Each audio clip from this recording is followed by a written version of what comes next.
pergunta. Olá, tudo bem? Voltando aqui mais uma vez com você. E nessa última parte dessa aula dessa semana, eu te trago aqui algo diferente do que nós trabalhamos durante todo esse semestre.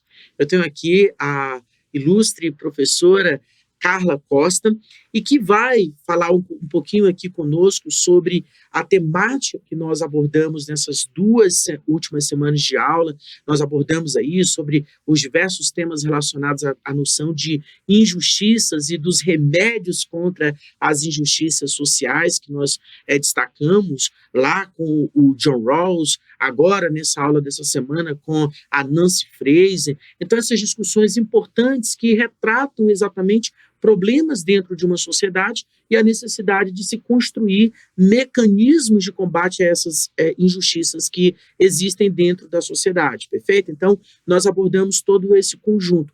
E quando nós abordamos essa temática, um dos problemas que claramente vem à tona são exatamente aquelas coletividades vítimas de diversas formas de violência, sobretudo de uma violência cultural, sobretudo de uma injustiça por não ter, muitas vezes, direito à representação. Às vezes se nega o direito à existência de determinados grupos.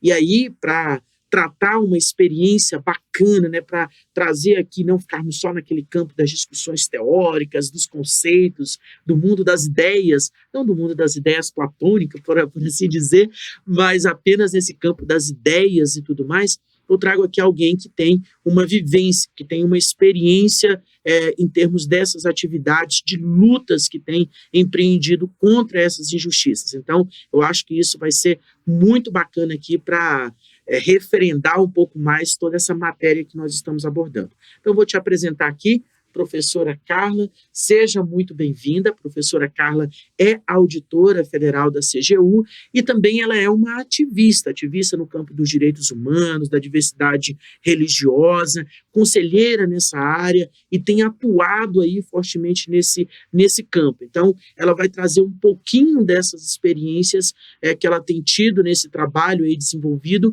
para a gente observar também como efetivamente essas lutas são empreendidas. Então, professora, eu desejo aqui a você, né, seja muito bem-vinda a esse momento, agradeço por estar aqui, por ajudar a dinamizar um pouco essa aula, esse momento com os alunos.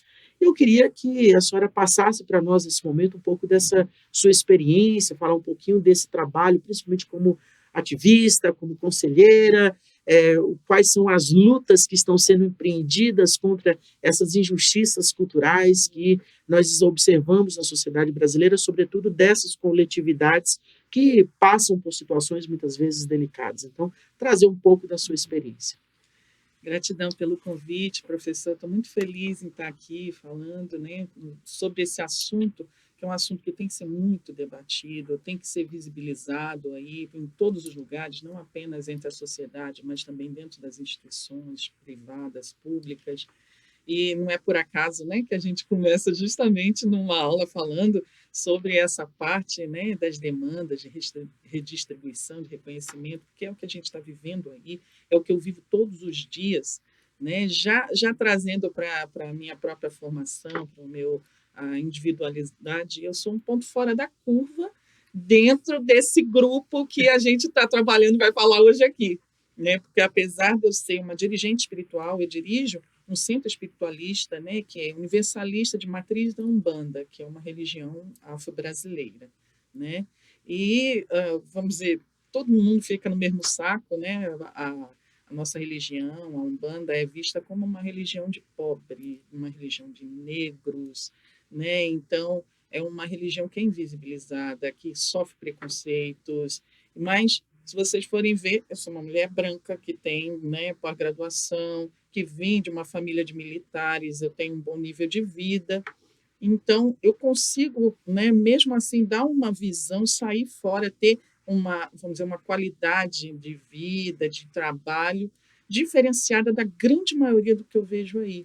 O nosso centro espírita, o espiritualista, ele sofre preconceito, mas eu, como conselheira de diversidade religiosa e igualdade racial, a gente está à frente de muitos outros terreiros, que a gente chama, né? Uhum. E as situações que eles sofrem todos os dias de preconceito, de quebra mesmo, chega à violência física. Só nesse ano a gente teve inúmeros terreiros quebrados mesmo, quebrados, toda a parte religiosa quebrada, pais de santo, filhos de santo agredidos mesmo. A gente ainda vê, século XXI, a gente vê um negócio desse.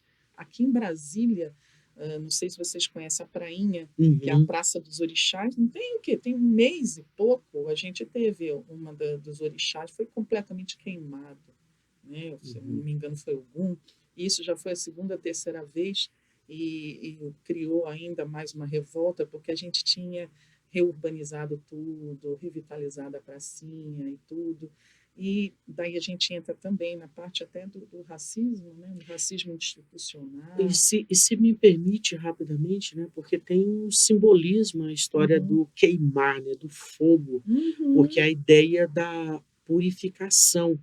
Então eu preciso queimar para purificar algo Sim. que eu considero o quê? Sujo, né, algo que eu Uhum. considero que é negativo.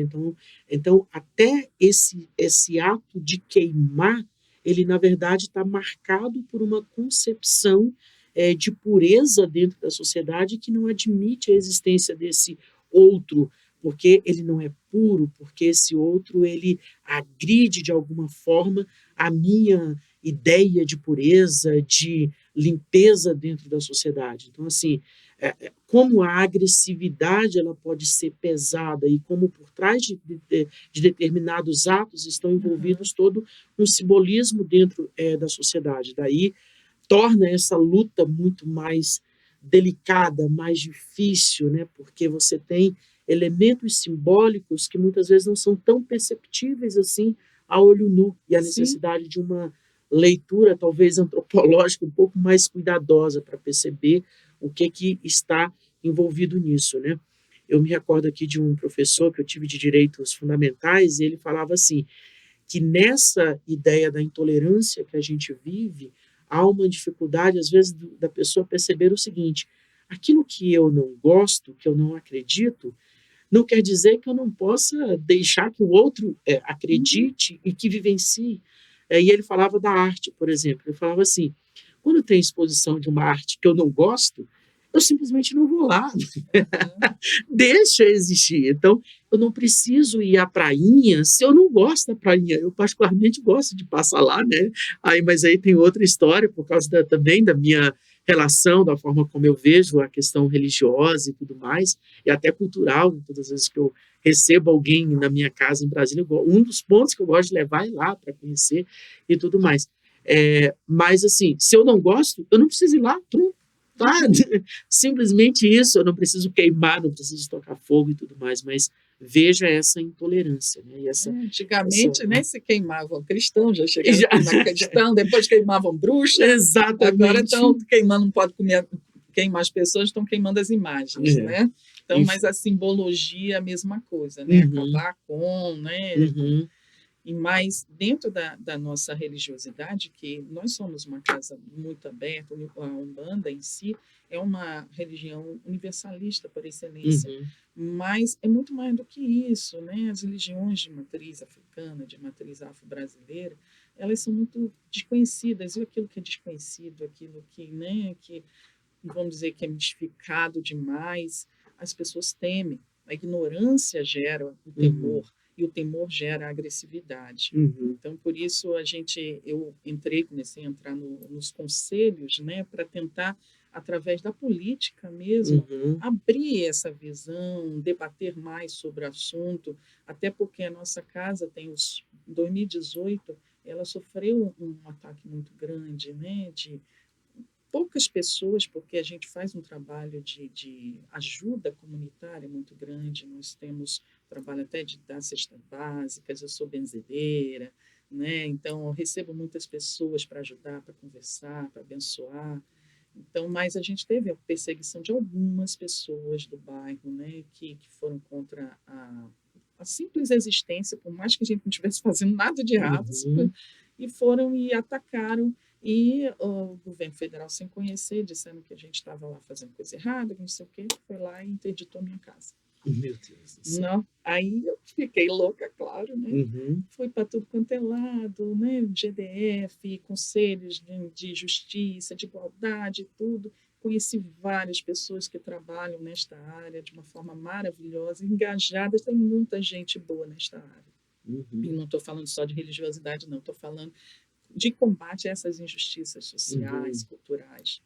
Então, conhecer essas pessoas que nos ajudaram a fazer cartas, a mobilizar, a conversar com outras pessoas, e a gente reabriu a casa. Desde lá a gente está funcionando normalmente, mas nunca mais eu parei, né, dentro dessa parte mesmo da política, de conversar. Amanhã é a nossa posse no Conselho de Igualdade Racial também, porque a gente tem trabalho com a população indígena, a uhum, gente tem trabalho com a população quilombola, né? Porque a Umbanda traz tudo isso, né? uhum, E também traz essa parte socioeconômica, que se a gente for pensar, né, indígena, quilombola, população LGBT, é tudo que a gente trabalha, né? uhum, Essas pessoas, esses povos, esses grupos étnicos que são invisibilizados, que são repelidos de alguma forma, eles vão em busca de algum lugar que os aceite, uhum, não é? Onde é que, por exemplo, ou a população LGBT, que já sofre tanto preconceito, com todo respeito às religiões, né, ditas cristãs e tudo, mas elas sofrem muito preconceito ainda em muitas igrejas, né? Então elas vão procurar onde? Nas religiões de matriz africana e afro-brasileira o seu acolhimento. uhum, Muitas pessoas dentro desse grupo estão nos terreiros de Umbanda e Candomblé.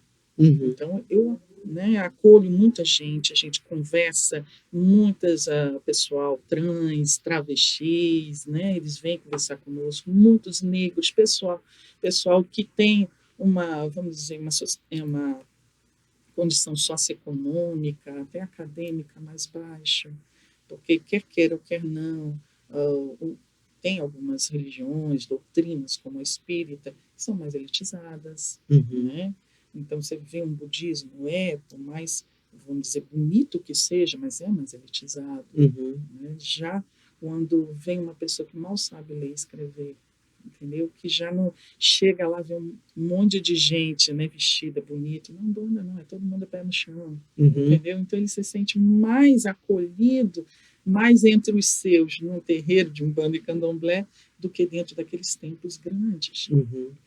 E como é que a gente poderia pensar hoje questões, não sei se faz um pouco sentido, né, a questão que eu vou trazer aqui para você, mas você tem falado muito em discussões relacionadas à questão de racismo institucional, racismo estrutural, na leitura que você faz sobre a tua vivência enquanto ativista, enquanto religiosa e tudo mais, é, você identifica esse tipo de Ah, racismo com na certeza. sociedade? E, se possível, você puder trabalhar um pouquinho também o conceito aqui para nós, né, de racismo institucional, por exemplo, e como isso se manifestaria nessa questão das injustiças religiosas, né, dessa Uhum. injustiça cultural, para pegar aqui uma conceituação lá da Nancy Fraser, né, porque esse não direito de existir se traduz na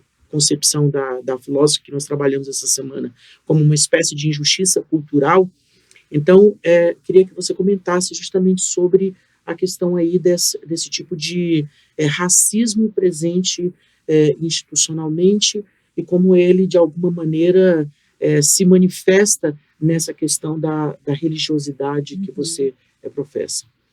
Por exemplo, o racismo institucional ele é praticado por instituições, né, contra um grupo, contra, né, uma comunidade, qualquer coisa, mas por instituições. É diferente de um indivíduo para o outro indivíduo, que agora, né, até o STF diz que injúria racial, Uhum, racismo, né, são equivalentes, mas é diferente um indivíduo chegar e, né, te tratar com desrespeito, né, te ofender por conta da sua raça, ou seja. uhum, Mas o racismo institucional já vem a partir de uma instituição. Por exemplo, a gente estava falando da prainha e das queimas uhum, lá, né? sim, sim. Aí vamos dizer que, por exemplo, houve uma denúncia, porque isso já é a terceira, quarta vez que acontece, e o poder público não faz nada, Uhum, entendeu?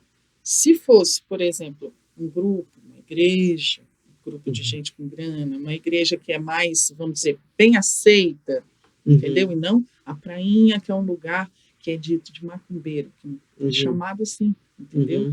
Então, não há o cuidado, não há policiamento. A gente está tentando colocar policiamento, a gente está tentando fazer com que lá haja uma segurança, uma infraestrutura melhor. Até isso é difícil, entendeu? Simplesmente pelo fato de ser um lugar onde são realizados eventos de matriz africana e afro-brasileira. Até o poder público se mobilizar para fazer alguma coisa, né, nesses grupos já é difícil, entende? Se a gente faz um boletim de ocorrência contra um ataque de terreiro, contra alguém que chegou e te ofendeu pelo simples fato de você ser de uma religião dessa, você chega dentro de uma delegacia, você é tratado diferente. Quando você diz assim, olha, eu sou do terreiro tal, o pessoal já vira a cara e já chega, não é bem assim, será que vocês não estão fazendo alguma coisa, né, que incomodou, entendeu? É diferente quando é alguém da igreja católica, quando é da igreja evangélica ou qualquer outra mais aceita. É isso que a gente chama também de racismo institucional. E, às vezes, é de uma forma muito explícita, às vezes é uma forma mais sutil, mas existe isso no nosso Brasil, existe isso também em bairros. Você vê, por exemplo, até isso aconteceu conosco, né? Por exemplo, tem muitos terreiros aí que foram derrubados, né? Não o meu, mas eu conheço terreiros de candomblé, né? De pessoas que a gente ajuda no Codipir, né? No CDDR, e foram simplesmente derrubados, sem nem aviso, simplesmente chegou, tratou, passou por cima e derrubou tudo. Porque era um terreiro de candomblé. Quantas igrejas foram feitas isso? Quantas igrejas católicas, evangélicas, chegou, tratou, passou, quebrou? É interessante porque no Código Penal Brasileiro de 1890, nosso primeiro Código Penal pós-república, nós tivemos ali um momento de institucionalização, de criminalização mesmo das religiões afro-brasileiras. E aí a capoeira ela era tida como crime de vadiagem com pena de prisão para quem eventualmente fosse pego praticando a capoeira. As chamadas religiões espíritas, elas eram também não reconhecidas como religiões, elas eram tidas como práticas espíritas e eles estavam exatamente destacando ali, né, como um ato criminoso e que também passível de uma punição como pena de prisão, privação de liberdade. Então a gente teve esse tipo de situação que imperou durante o início da República, que foi, obviamente, muito combatido, criticado, porque, na verdade, naquele exato momento ali também tem um aspecto econômico interessante para a gente analisar, porque é o fim institucional da escravidão no país, mas a gente ainda tem problemas sérios com relação à situação do negro, porque não foi assim, acabou a escravidão, aboliu-se a escravidão lá com a princesa Isabel e tudo mais, e aí já resolveu tudo logo em seguida. Na verdade, a gente tem um problema muito grande ainda depois. E aí a forma como o Estado brasileiro vai combater as eventuais atividades consideradas de negros e que, portanto, os atos ilícitos é por meio da criminalização. Então, aquilo que advém do ato, da atividade cultural desse pessoal aí, a gente criminaliza, que é para não dar espaço para a existência deles. Né? Eles podem existir aqui, não mais como escravo, mas sim poder manifestar-se culturalmente. E todas as vezes que eu trabalho essa temática com os alunos, já trabalhei com história do direito do Brasil e tudo mais, eu sempre destaco justamente que nós passamos por algumas etapas na história do Brasil, e aí tem esse marco da Constituição de 88, como uma Constituição que vai ser mais garantista, que vai buscar dar o espaço de existência da diversidade no Brasil, e muitas vezes eu trabalho isso como se fosse já uma realidade, como se fosse algo que está lá na legislação, na nossa norma constitucional, então está beleza, diferente do que há 100 anos atrás a gente observava uma legislação totalmente discriminatória e tudo mais. E aí você me vem agora com isso, né? Ou seja, trazendo uma realidade, por isso que eu gosto dessa experiência, né, desses momentos, você me traz aqui uma realidade, mostrando exatamente para mim o seguinte, daí o que você está notando aqui é que, embora tenha mudado a legislação, mas a prática institucional continua sendo racista. A prática institucional continua se manifestando como se nós estivéssemos no século XIX. Sim, são pesos diferentes. Você tem uma ideia, um outro exemplo, já que você gosta dos exemplos, né? Por exemplo, você sabe da regularização, né, das casas religiosas. Saiu até uma lei desse ano que o GDF ia facilitar. O governador Ibanez, ele criou leis para poder facilitar a regularização de casas espirituais de qualquer religião, né, até 2016, que estivessem lá no local até 2016. Então, a gente adentrou, né, e eu e outras casas adentramos de matriz africanas com o pedido de regularização. Quando chegamos lá, falando com o povo da Terra Carta, com o povo, né, daí do GDF, a gente descobriu que até agora foram 500 casas religiosas, vamos dizer, regularizadas desde o princípio. 500. Sabe quantas de matriz africana e afro-brasileira? Uma. Nossa Senhora. Uma. Você tem uma ideia da diferença. Realmente, você está tendo um exemplo do que é racismo estrutural. Isso que eu não estou falando. Do que é racismo institucional, do que transcende essa condição do indivíduo, né, que é uma dificuldade que nós estamos tendo no país de lutar ainda contra, por exemplo, as diversas formas de racismo que a gente observa. E aí eu trago para você aqui rapidamente uma referência de um autor, que é o Silvio Romero, um advogado, um jurista brasileiro que tem trabalhado muito nesse campo do racismo estrutural, racismo institucional, racismo individual. E aí no campo do direito, o que a gente tem observado é o seguinte, que esse racismo ele tem sido combatido de uma forma muito limitada por meio daquilo que se classifica como injúria racial. E injúria racial, ele é péssimo, é uma tipificação ruim, eu digo para você, porque é o seguinte, ele sempre vai estar associado às relações entre indivíduos. Acontece que uma prática racista, ela sempre está vinculada a algo maior, que não é somente na relação entre as partes ali. E aí, a ofensa a um sujeito, a uma instituição, ela normalmente, quando está vinculada a esse aspecto do racismo, tem algo muito maior por trás de tudo isso.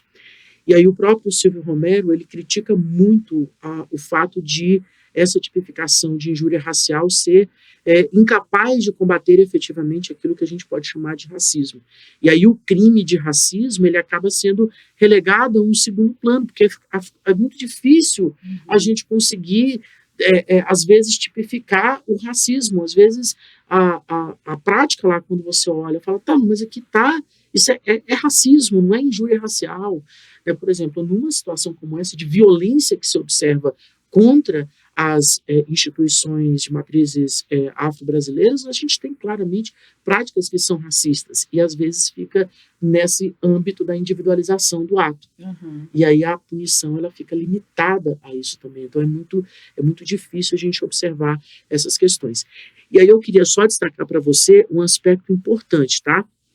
Que é o seguinte, aqui você pode ter um interesse acadêmico, o interesse de falar assim, não, isso é conteúdo de prova e tudo mais, eu tenho sempre chamado a atenção para isso, né, que a forma como você absorve esse conteúdo pode ser por motivações as mais diversas possíveis. Vai cair na prova, então vou estudar por causa disso, né? Eu gostei, que eu prefiro que seja assim, né, eu gosto da matemática, então quero estudar por esse motivo. Mas vou te dar um outro motivo, tá?